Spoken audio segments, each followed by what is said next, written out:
یہ واقعہ 2 اکتوبر 2018 کا ہے۔ دوپہر 1:14 کا وقت تھا۔ ایک آدمی ایک عمارت میں داخل ہوتا ہے اور پھر کبھی باہر نہیں آتا۔ سوال یہ ہے وہ اس عمارت میں گیا کیوں تھا، اور اس سے بڑا سوال اسے مارا کیوں گیا۔ وہ نہ کوئی جنرل تھا، نہ سیاستدان، نہ باغی، وہ صرف ایک کالم نگار تھا، اور جو ٹیم اسے مارنے آئی تھی اس میں ایک فورینزک ڈاکٹر کیوں شامل تھا۔ اس کمرے کی آواز ترکی کے پاس کہاں سے آئی، اور 8 برس گزرنے کے بعد بھی ترکی نے کبھی کیوں نہیں بتایا۔ اور سب سے سرد سوال جو آج تک بے جواب ہے، اس کا جسم کہاں گیا۔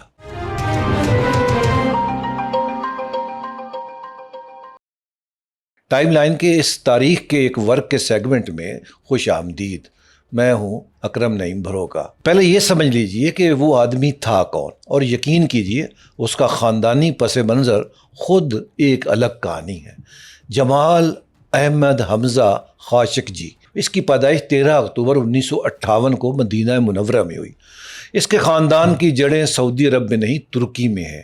خاشقجی ترکی زبان کا لفظ ہے جس کا مطلب ہے چمچ بنانے والا۔ یہ خاندان عثمانی دور میں کیسری کے علاقے سے ہجرت کر کے حجاز آیا تھا، اور یہاں سے دلچسپ بات شروع ہوتی ہے۔ جمال کے دادا محمد خاشقجی سعودی عرب کے بانی شاہ عبدالعزیز آل سعود کے ذاتی معالج تھے، یعنی یہ خاندان ریاست کے قیام کے پہلے دن سے ہی شاہی خاندان کے قریب تھا۔ جمال کے چچا تھے عدنان خاشقجی، اور یہ نام دنیا بھر میں بہت مشہور ہوا۔ یہ تیل کا بھی ایک تاجر تھا اور عرب پتی اسلحہ ڈیلر کے طور پر بھی پہچانا جاتا ہے۔ اس کی دولت اور اس کی محفلیں سعودی شاہی خاندان کا مقابلہ کرتی تھیں۔ اس کی یاٹ، اس کے طیارے اور اس کے اسکینڈلز سب عالمی خبروں کا حصہ رہے ہیں۔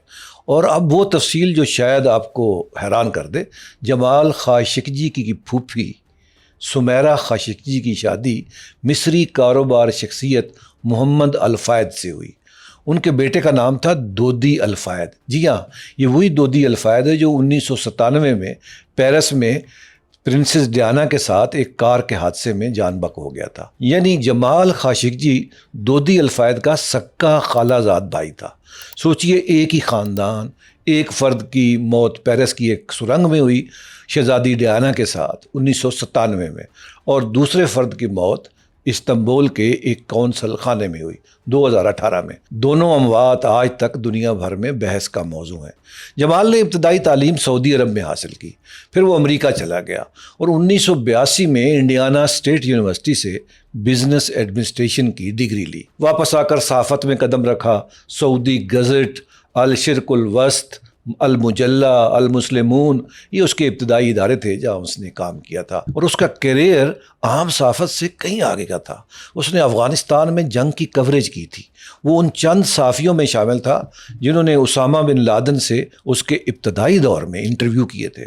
وہ الوطن اخبار کا مدیر تھا اور 2 بار اس عہدے سے ہٹایا بھی گیا، دونوں بار مذہبی سختی پر تنقید شائع کرنے کی وجہ سے۔ وہ لندن اور واشنگٹن میں سعودی سفارت خانوں میں شہزادہ ترکی الفیصل کے مشیر کے طور پر کام کرتا رہا۔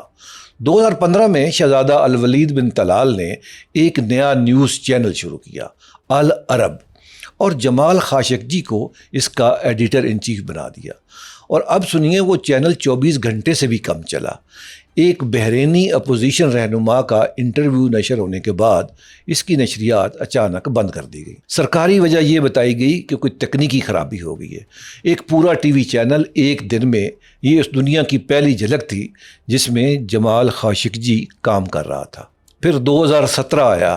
اس برس جون میں محمد بن سلمان ولی عہد نامزد ہوئے۔ خاشقجی کا کالم بند کر دیا گیا۔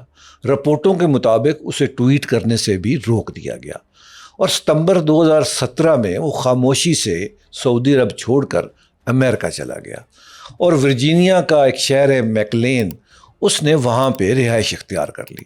اسی مہینے واشنگٹن پوسٹ میں، جو کہ امریکہ کے چند 3-4 بڑے اخبارات میں سے ایک ہے، اس میں اس کا پہلا کالم شائع ہوا۔ اس کالم میں اس نے لکھا کہ وہ اور اس کے کئی ساتھی محض اس خوف سے ملک چھوڑ چکے ہیں کہ کہیں گرفتار نہ ہو جائیں۔ اس کے بعد جو کالم آئے ان میں اس نے گرفتاریوں کی لہر پر سوالات اٹھائے، یمن کی جنگ پر تنقید کی، خواتین کے حقوق کے لیے آواز اٹھانے والے کارکنوں کی گرفتاریوں کا ذکر کیا، اور اپنے ملک میں خوف، دھمکی، گرفتاری اور عوامی رسوائی کے ایک نئے دور کی بات کی۔ اس کے پاس نہ کوئی فوج تھی، نہ جماعت، نہ کوئی تنظیم، اس کے پاس صرف ایک قلم تھا، اور ٹویٹر پر تقریباً 16 لاکھ لوگ اسے پڑھتے تھے۔ تو پھر سوال تو یہی رہ جاتا ہے کہ ایک ایسے آدمی کو جو نہ ہتھیار اٹھاتا ہے نہ ووٹ مانگتا ہے، کیوں مارا جائے گا؟ اس کا جواب اس کی طاقت میں نہیں، اس کی ساکھ میں تھا۔ باہر سے کی گئی تنقید کو نظر انداز کرنا آسان ہوتا ہے، لیکن جب کوئی گھر کا آدمی، اندر کا آدمی، نظام کو جو اندر سے جانتا ہو، جس کے دادا شاہی معالج رہے ہوں، جس نے خود شاہی سفارت خانوں میں کام کیا ہو، تو اس کی آواز خطرناک سمجھی جاتی ہے۔ اور جب وہ آواز دنیا کے سب سے با اثر اخبارات میں سے ایک کے صفحے پر چھپنے لگے تو محض ایک شکایت نہیں رہتی، وہ ایک متبادل بیانیہ بن جاتی ہے۔ یہ کسی ایک آدمی کو نہیں، ایک آواز کو خاموش کرنے کی کوشش تھی۔ جمال خاشقجی صرف لکھ نہیں رہا تھا، اس نے اپنے ایک کالم میں خود لکھا کہ ان جیسے کم از کم 7 لوگ جلا وطن کی زندگی گزار رہے ہیں، اور سوال اٹھایا کہ کیا وہ ایک نئے سعودی مہاجر طبقے کی بنیاد بنتے جا رہے ہیں؟ یعنی تنہا آواز آہستہ آہستہ ایک نیٹ ورک کی شکل اختیار کر رہی تھی، اور کسی بھی نظام کے لیے ایک آواز سے زیادہ خطرناک چیز آوازوں کا اکٹھے ہو جانا ہے، کہ جرمٹ ہے۔ اب ہم اس کہانی کے اصل حصے کی طرف آتے ہیں۔ 28 ستمبر 2018 کو جمال خاشقجی اپنی منگیتر، جس کا نام خدیجہ جنگیز تھا، اس کے ساتھ استنبول میں سعودی کونسل خانے جاتا ہے۔ مقصد اس کا بہت سادہ سا ہے، اسے ایک ایسا ڈاکومنٹ چاہیے جو یہ تصدیق کر دے کہ اس کی پہلی شادی ختم ہو چکی ہے، جو اس نے سعودی عرب میں سعودی خاتون سے کی ہوئی تھی، اور ترک قانون یہ مطالبہ کرتا تھا کہ دوبارہ شادی کے لیے یہ ڈاکومنٹ چاہیے۔ ایک عام دفتری سا کام تھا، اور کونسل خانے کا عملہ اسے یہ کہتا ہے کہ یہ کاغذ آج نہیں ملے گا، اب 2 اکتوبر کو دوبارہ تشریف لے آئے۔ اس ایک جملے پر ذرا رک کے غور کرتے ہیں۔ اس جملے نے 4 دن کا وقفہ پیدا کیا ہے، اور تحقیقات کرنے والوں کے مطابق یہی وہ 4 دن تھے جس میں سب کچھ تیار ہوا۔ 29 ستمبر کو خاشقجی لندن جاتا ہے، ایک کانفرنس میں تقریر کرتا ہے، اور 1 اکتوبر کو استنبول واپس آتا ہے۔ اسی روز صدر اردوان کے بعد کے بیان کے مطابق 3 سعودی اہلکار ایک عام پرواز سے استنبول پہنچتے ہیں، ہوٹل میں سامان رکھتے ہیں اور کونسل خانہ جاتے ہیں۔ اسی روز کونسل خانہ کے کچھ اہلکار شہر کے مضافات میں ایک جنگل کی طرف اور ایک قریبی چھوٹے سے قصبے یالووا کی طرف جاتے ہیں۔ ترک حکام نے اسے جائے وقوع سے پہلے کی گئی جانچ یا ریکی قرار دیا۔ 2 اکتوبر رات کے 3:28 پر استنبول کے اتہ ترک ہوائی اڈے پر ایک نجی طیارہ اترتا ہے۔ باقی افراد دن کے وقت 2 تجارتی پروازوں سے پہنچتے ہیں۔ مجموعی طور پر 15 سعودی اہلکار استنبول پہنچتے ہیں، اور یہ پوری ٹیم ایک دن سے بھی کم وقت کے لیے آتی ہے۔ صبح پہنچتی ہے اور رات کو چلی جاتی ہے۔ کوئی چھٹی نہیں کرتے، کوئی سرکاری اجلاس نہیں ہوتا، کوئی سیر سپاٹا نہیں ہوتا، چند گھنٹے، ایک کمرہ، اور پھر واپسی کی پرواز۔ اور اب وہ تفصیل جس نے پوری دنیا کو ہلا کر رکھ دیا۔ اس ٹیم کے ممبر کیا تھے؟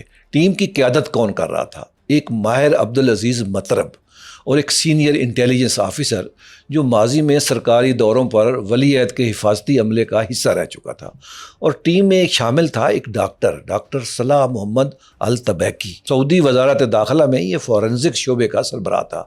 یہ ایک ماہر تشریح لاش تھا، اور یہ اپنے ساتھ لایا تھا ایک ہڈی کاٹنے والی آری اور کچھ فورنزک کے آلات۔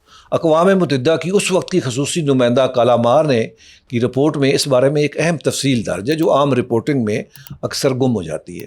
رپورٹ کے مطابق مشن کے سربراہ نے اس فورنزک ماہر سے رابطہ کیا تاکہ وہ ٹیم میں شامل ہو، اور اس کا مقصد یہ تھا کہ اگر خاشقجی کو واپس لے جانے کے لیے طاقت استعمال کرنی پڑے تو جائے وقوع سے شواہد ہٹایا جا سکے۔ رپورٹ یہ بھی کہتی ہے کہ وہ ماہر اپنے افسران کے علم میں لائے بغیر ٹیم میں شامل ہوا۔ اس نقطے کو سمجھنا ضروری ہے کیونکہ یہ عام بیان سے کہیں زیادہ سنگین ہے۔ اس کا مطلب یہ ہوا کہ منصوبہ بندی کے وقت ہی اس منظرنامے کو شامل کیا جا چکا تھا جس میں وہ زندہ واپس نہیں جائے گا۔ آری بعد کا خیال نہیں تھی، آری سامان کی فہرست میں شامل تھی۔ اور یہاں ایک اور بھی سوال پیدا ہوتا ہے جس پوری کہانی کی بنیاد ہے۔ ہمیں یہ سب معلوم کیسے ہوا؟ اس کا جواب ایک لفظ ہے، ٹیپ۔ ترک انٹیلیجنس کے پاس اس کمرے کے اندر کی آواز موجود تھی، وہ سعودی قونصل خانے کو ٹیپ کر رہی تھی۔ 10 نومبر 2018 کو صدر رجب طیب اردوان نے پہلی بار عوامی طور پر اس ریکارڈنگ کے وجود کو تسلیم کیا۔ انہوں نے کہا کہ ہم نے یہ ٹیپیں دے دی ہیں، سعودی عرب کو دے دی ہیں، امریکہ کو دی ہیں، جرمنز کو دی ہیں، فرانسیسیوں کو دی ہیں، برطانیہ کو دی ہیں، سب کو دی ہیں۔ اور یہ بھی کہا کہ انہوں نے وہ گفتگو سن لی ہے اور وہ جانتے ہیں کہ CIA کی اس وقت کی جو سربراہ تھی جینا ہاسپل ترکی گئیں اور انہوں نے وہ ریکارڈنگ خود سنی۔ جرمن انٹیلیجنس کے سربراہ نے بھی اس ریکارڈنگ کو سنا اور ایک جرمن عہدیدار کے مطابق ریکارڈنگ انتہائی تکلیف دہ تھی۔ اور اب وہ سوال جو 8 برس سے معلق ہے، ایک غیر ملکی قونصل خانے کے اندر کی گفتگو ترکی کے پاس کہاں سے آئی؟ ترکی نے آج تک اس کا جواب نہیں دیا، ایک بار بھی نہیں، اور وجہ سمجھنا مشکل نہیں ہے۔ ویانا کنونشن کے تحت کسی سفارتی مشن کی جاسوسی خود ایک بین الاقوامی قانون کی خلاف ورزی ہے، جرم ہے۔ اگر ترکی یہ تسلیم کر لے کہ اس نے قونصل خانے میں آلات نصب کیے تھے تو اسی لمحے مدعی سے ملزم بن جاتا ہے اور اپنے جاسوسی کے طریقہ کار کو بھی بے نقاب کر بیٹھتا ہے۔ چنانچہ ترکی کا موقف ایک ہی رہا، ہمارے پاس ثبوت ہے، یہ مت پوچھیے کہ کہاں سے آیا۔ جی ہاں، اور یہاں ایک بات کی وضاحت بھی ضروری ہے۔ اکتوبر 2018 میں ایک کہانی بہت پھیلی کہ خاشقجی کی ایپل واچ نے سب کچھ ریکارڈ کر لیا تھا۔ ٹیکنیکل ایکسپرٹس نے اس دعوے کو مسترد کر دیا۔ وہ کہانی اب زندہ نہیں رہی، جو زندہ رہا وہ ترکی کی خاموشی ہے۔ اب آتے ہیں اس کمرے کے اندر کیا ہوا۔ جمال خاشقجی کے پہنچنے سے پہلے اہلکار آپس میں بات کر رہے ہیں، یہ ٹیپ پر موجود ہے۔ مطلب یہ پوچھتا ہے کہ کیا جسم کو ایک بیگ میں ڈالنا ممکن ہوگا؟ تبیکی جواب دیتا ہے کہ نہیں، بہت بھاری ہے اور بہت لمبا بھی ہے۔ پھر وہ اپنے ساتھیوں کو تسلی دیتے ہوئے کہتا ہے کہ جوڑ الگ کر دیے جائیں گے، یہ کوئی مسئلہ نہیں ہے۔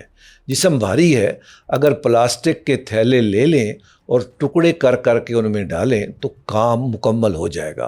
ہر ٹکڑا الگ لپیٹ دیں گے۔ اور پھر وہ ایک جملہ کہتا ہے جو اس پوری رپورٹ کا سب سے سرد ترین جملہ ہے۔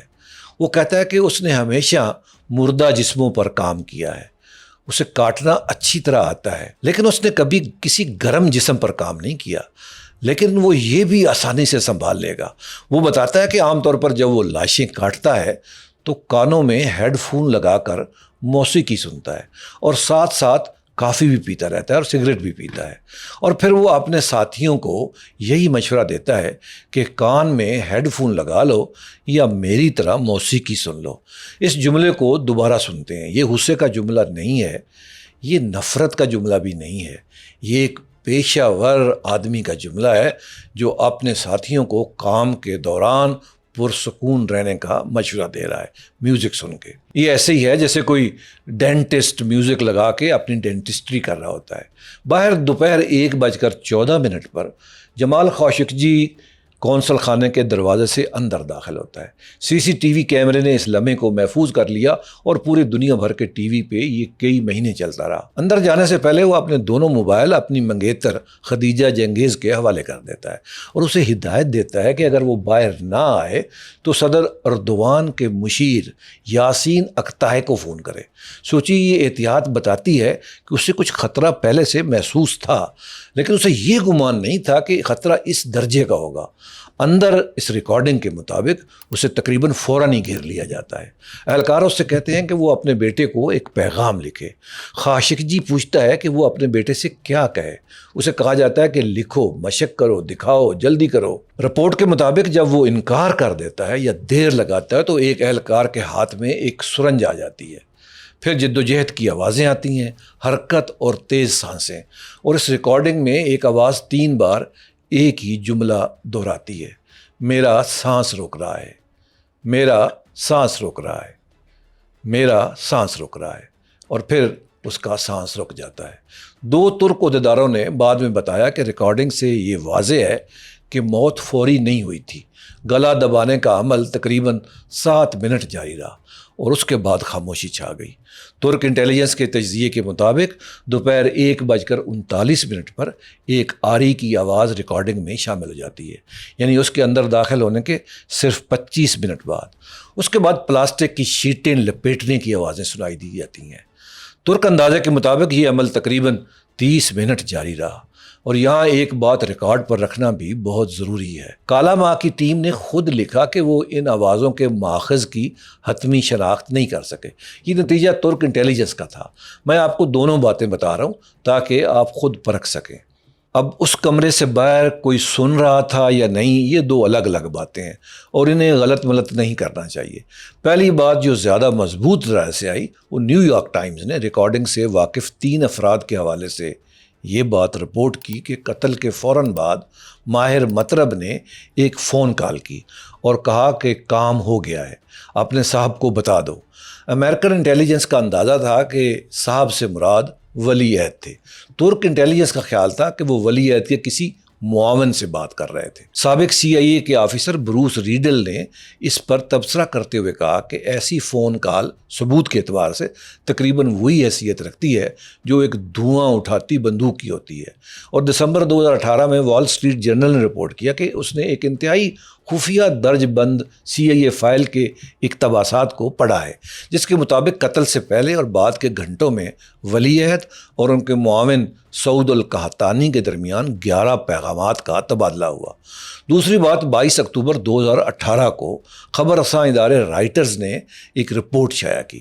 رائٹر نے ایک اعلیٰ سطحی عرب ذریعے کے حوالے سے بتایا جس کی انٹیلیجنس تک رسائی تھی اور جس کے سعودی شاہی دربار کے ارکان سے روابط تھے۔ اس ذریعے کے مطابق خاشقجی کو قابو کرنے کے بعد اس کمرے سے اسکائپ کے ذریعے سعود القحطانی کو ملایا گیا، اور رائٹرز کے مطابق القحطانی نے خاشقجی کو گالیاں دینا شروع کر دیں، اور خاشقجی نے پھر جواب دیا۔ اور ایک ترک انٹیلیجنس ذریعے کے مطابق ایک موقع پر القحطانی نے اپنے آدمیوں سے کہا کہ اس کتے کا سر میرے پاس لے آؤ۔ یہ رپورٹ گمنام ذرائع پر مبنی ہے۔ رائٹرز نے خود لکھا کہ یہ واضح نہیں ہے کہ القحطانی نے پوری کارروائی سنی یا نہیں، لیکن سب سے اہم بات یہ ہے کہ یہ ساری تفصیل اقوام متحدہ کی اس رپورٹ میں موجود نہیں ہے جس کی مصنفہ کو خود ریکارڈنگ تک رسائی حاصل تھی۔ یعنی ریاض سے رابطہ دستاویزی ہے، ریاض میں کوئی براہ راست سن رہا تھا، یہ رپورٹ شدہ ہے۔ یہ رپورٹ شدہ تو ضرور ہے اور رائٹرز کی رپورٹ ہے، مگر تصدیق شدہ نہیں ہے۔ میں آپ کو دونوں باتیں بتا رہا ہوں۔ اس کے بعد جو ہوا وہ اس کہانی کا سب سے عجیب باب ہے۔ اسی دوپہر تقریباً 3 بجے سے کچھ پہلے ایک آدمی کونسل خانے کے پچھلے دروازے سے باہر نکلتا ہے۔ وہ خاشقجی کا کوٹ پہنے ہوئے ہے، اسی کی سرمئی قمیض، اسی کی پتلون، اسی کی اینک اور ایک نقلی داڑھی جو کہ خاشقجی سے ملتی جلتی تھی، صرف جوتے مختلف تھے۔ اس کا نام تھا مصطفیٰ المدنی، عمر 57 برس، قد اور جسامت میں وہ خاشقجی سے بہت ملتا جلتا تھا اور باقی ٹیم سے تقریباً 1 اشرہ بڑا تھا۔ وہ اسی دن صبح 11 بجے کے قریب بغیر داڑھی کے نیلی سفید چیک والی قمیض میں سامنے کے دروازے سے اندر گیا تھا۔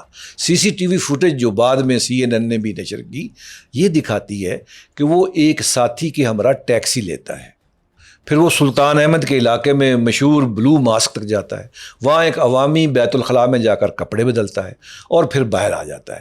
اس کے ساتھی کے بیگ میں خیال کیا جاتا ہے کہ خاشقجی کے کپڑے تھے۔ وہ بیگ ایک بڑے کوڑے دان میں پھینک دیا گیا۔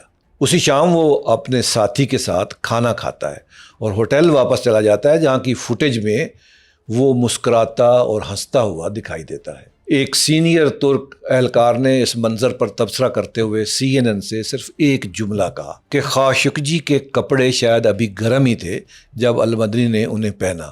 اور یہاں جناب اس پورے واقعے کا سب سے اہم نقطہ ہے۔ ایک ترک اہلکار نے وہ سوال اٹھایا جس نے تفتیش کا رخ ہی بدل دیا۔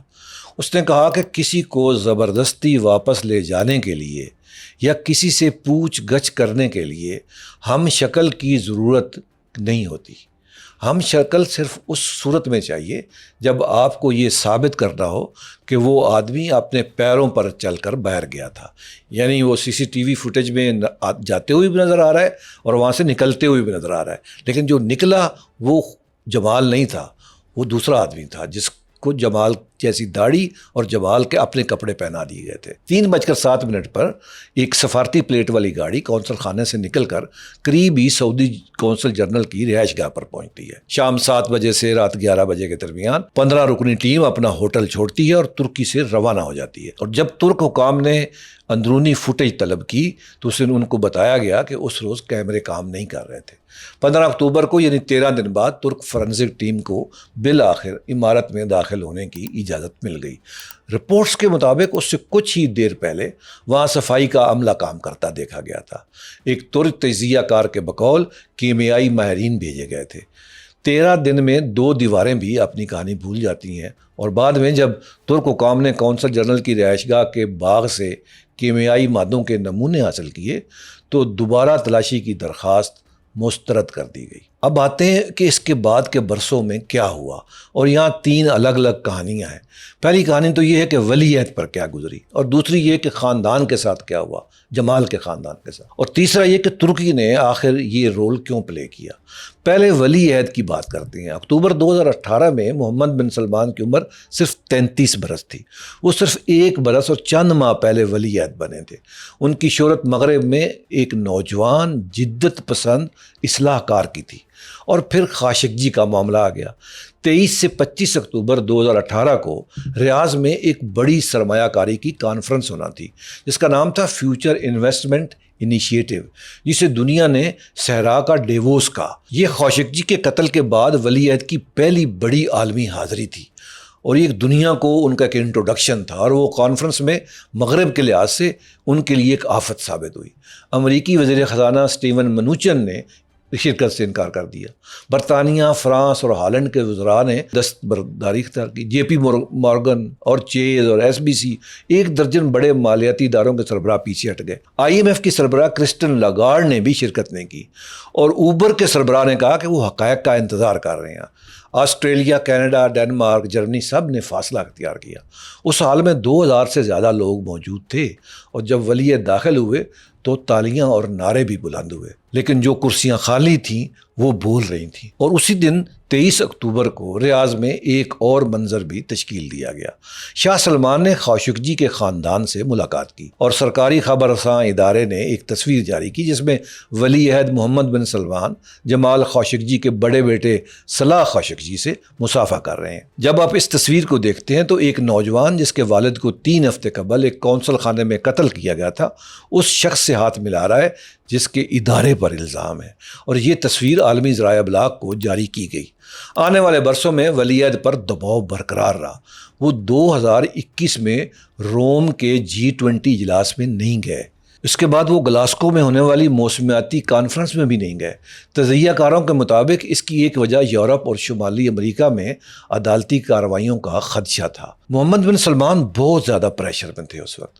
جو بائیڈن نے صدارتی مہم کے دوران سعودی عرب کو عالمی سطح پر اچھوت بنانے کی بات کی تھی، اور اپنی صدارت کے پہلے 18 ماہ انہوں نے یہ موقف اختیار کیے رکھا کہ وہ صرف شاہ سلمان سے بات کریں گے، ولی عہد سے کبھی بات نہیں کریں گے۔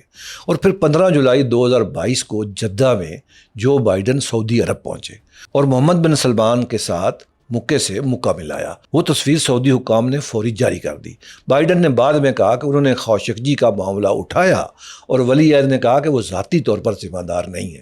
بائیڈن کے بقول انہوں نے جواب دیا کہ ان کا خیال مختلف ہے۔ واشنگٹن پوسٹ کے اس وقت کے پبلشر فریڈ ریان نے اس تصویر پر تبصرہ کرتے ہوئے کہا کہ اس نے وہ قربت اور اطمینان ظاہر کیا ہے جس نے ولی عہد کو وہ بحالی دے دی ہے جس کے وہ شدت سے متلاشی تھے۔ نومبر 2022 میں امریکی انتظامیہ نے ایک امریکی عدالت کو بتایا کہ خاشقجی کے مقدمے میں ولی عہد کو استثناء ملنا چاہیے کیونکہ وہ اب وزیر اعظم کے عہدے پر فائز ہیں۔ فرانس کے صدر ایمینوئل میکرون نے انہیں ایلیزے محل میں کھانے پر بھی مدعو کیا۔ اب ہم دوسری کہانی کی طرف آتے ہیں۔ خاندان کے ساتھ کیا ہوا؟ جمال خاشقجی کے 4 بچے تھے، 2 بیٹے اور 2 بیٹیاں۔ بڑے بیٹے کا نام میں نے پہلے بتایا، صلاح تھا۔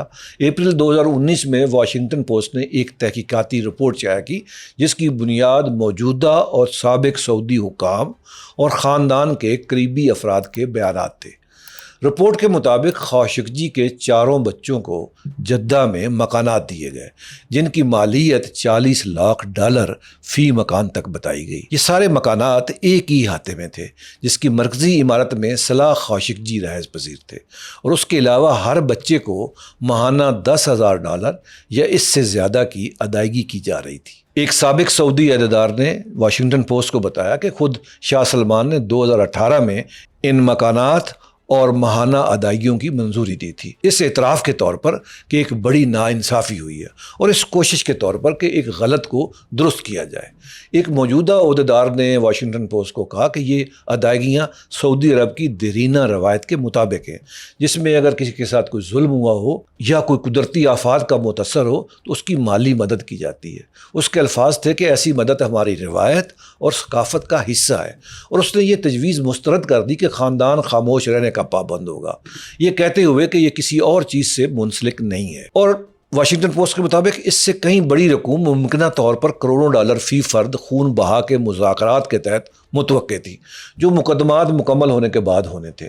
پھر آیا مئی 2020، یہ رمضان کے آخری عشرے کی ایک رات تھی۔ صلاح خاشقجی یعنی جمال خاشقجی کا بڑا بیٹا، اس نے ایک بیان جاری کیا۔ اس نے قرآن کی اس آیت کا حوالہ دیا جس میں کہا گیا ہے کہ جو معاف کر دے اور اصلاح کر لے اس کا اجر اللہ کے ذمہ ہے، اور پھر لکھا کہ ہم شہید جمال خاشقجی کے بیٹے اعلان کرتے ہیں کہ ہم نے اپنے والد کے قاتلوں کو اللہ کی راہ میں معاف کر دیا ہے۔ یہ اعلان غیر متوقع نہیں تھا۔ دسمبر 2019 میں ریاض کی عدالت پہلے ہی یہ فیصلہ دے چکی تھی کہ قتل پہلے سے طے شدہ نہیں تھا۔ اس فیصلے نے معافی کا دروازہ کھول دیا تھا۔ لندن میں مقیم ایک سعودی کارکن الحویتی نے اس وقت کہا کہ خاندان مکمل طور پر ولی عہد کے ہاتھ میں ہے اور وہ خوف زدہ ہیں، اور وہ وہی کہیں گے جو ان سے کہلوایا جائے گا۔ اور خدیجہ جنگیز نے صرف ایک جملہ کہا کہ کسی کو یہ حق حاصل نہیں ہے کہ وہ اس کے قاتلوں کو معاف کرے۔ خاشقجی کے بیٹوں نے اپنی طرف سے اس بات کی تردید کی کہ انہوں نے حکومت سے خون بہا کی کوئی رقم وصول کی ہے۔ انہوں نے کہا کہ ہم نے اللہ کے واسطے اس کو معاف کر دیا ہے۔ اب ذرا مقدمات کے انجام کے اوپر بھی نظر ڈالتے ہیں۔ ریاض میں جو کارروائی خفیہ ہوئی اس میں دسمبر 2019 میں 5 افراد کو سزائے موت اور 3 کو قید کی سزائیں سنائی گئی۔ ستمبر 2020 میں معافی کے بعد سعودی عدالت نے 5 سزائے اموات ختم کر دیں اور 8 نامعلوم ملزمان کو زیادہ سے زیادہ 20 برس کی قید کی سزائیں دی، جو پھر بعد میں رہا ہو گئے۔ ان کے نام یاد رکھیں: احمد الاسیری سابق نائب سربراہ انٹیلیجنس بری ہو گئے، سعود القحطانی شاہی دربار کے مشیر جن کے بارے میں رائٹرز نے اسکائپ والی رپورٹ دی تھی، ان کے خلاف بھی مقدمہ ناکافی شواہد کی بنیاد پر ختم ہو گیا۔ کونسل جنرل محمد الطبیبی جنہوں نے قتل کے بعد صحافیوں کو کونسل خانے کا دورہ بھی کروایا تھا، وہ بھی بری ہو گئے۔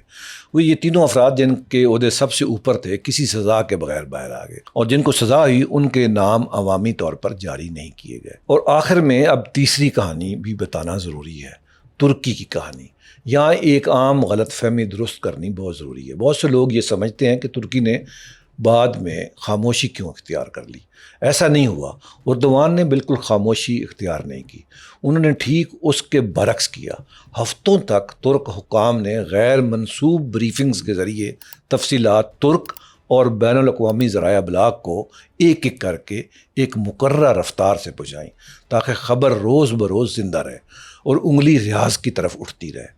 اردوان نے پارلیمنٹ میں تقریر کی اور اس قتل کو پہلے سے طے شدہ پری پلانڈ قتل قرار دیا۔ انہوں نے کہا کہ حکم حکومت کی بلند ترین سطح سے آیا، مگر جو چیز انہوں نے کبھی جاری نہیں کی وہ ثبوت تھا۔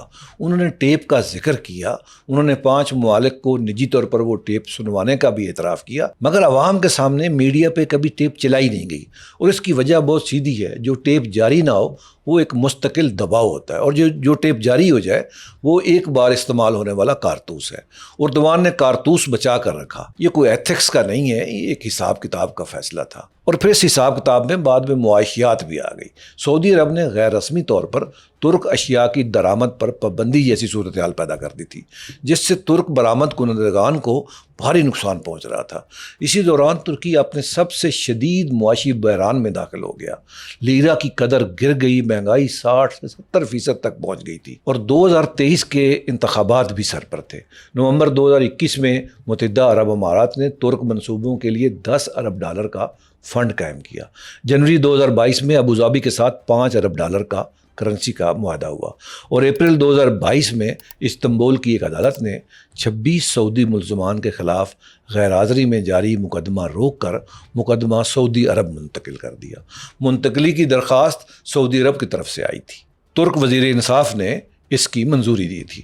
جج نے صرف اتنا کہا کہ ہم نے مقدمہ روک کر سعودی عرب کے حوالے کرنے کا فیصلہ کیا ہے۔ ایمنسٹی انٹرنیشنل نے اسے واضح طور پر ایک سیاسی فیصلہ قرار دیا۔ جمال کی منگیتر خدیجہ نے اس دن عدالت میں موجود تھیں، انہوں نے اپیل دائر کی، اور اس فیصلے کے چند ہی روز بعد 28 فروری 2022 کو رجب طیب اردوان جدہ پہنچے، شاہ سلمان سے ملے اور ولی عہد سے الگ ملاقات کی، اور 22 جون 2022 کو محمد بن سلمان انقرہ پہنچے اور اردوان نے انہیں گلے لگایا۔ ترکی کے پاس ٹیپ تو تھی، ترکی کے پاس نام بھی تھے، ترکی کے پاس منٹ با منٹ کا وقت نامہ بھی تھا۔ ترک صدر نے خود کہا کہ حکم بلند ترین سطح سے آیا تھا۔ اصل حقائق کیا ہیں وہ آپ کو انفر کرنا پڑیں گے۔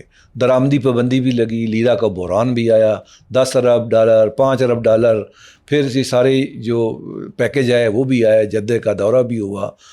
جمال خشوگی کا جسم کبھی نہیں ملا، 8 برس گزر چکے ہیں۔